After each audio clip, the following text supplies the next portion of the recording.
क्या हुआ, आप लोग मेकअप क्यों नहीं कर रहे हैं? नहीं, मेकअप करने से पहले कुछ बात क्लियर करनी है रंजय जी। क्या? पटना से पाकिस्तान वन में आपने इतनी बेइज्जती करवाई हम लोग की।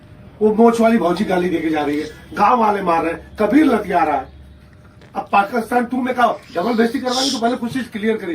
अरे गाल पे हाथ धर के बैठा लबा मर्दबा की कुछ बात कर पाई। अरे हम क्या बोले, पता ना हो। पूछा इनसे। पिछली पिक्चर में वैसे बुला लेला, बिना स्क्रिप्ट दे काम करा लिया, पूरी बेइज्जती बस मार कर रिपीट। दूसरे में भी वही कर रहा है महाराज। एक बार स्क्रिप्ट देते, करना है करना है, करना नहीं करना, ऐसे नहीं होगा नंजा भैया। हम नहीं कर पाएंगे।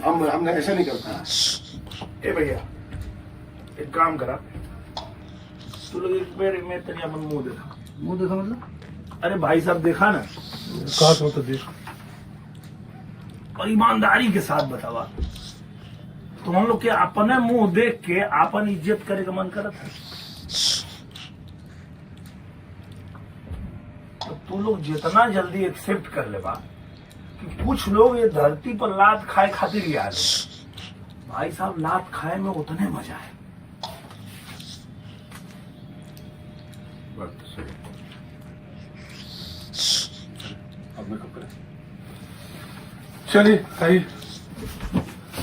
सारा बड़ी बेइज्जती। ठीक है यार, तैयार हो जाओ, तैयार हो जाओ। ठीक बात। ठीक है।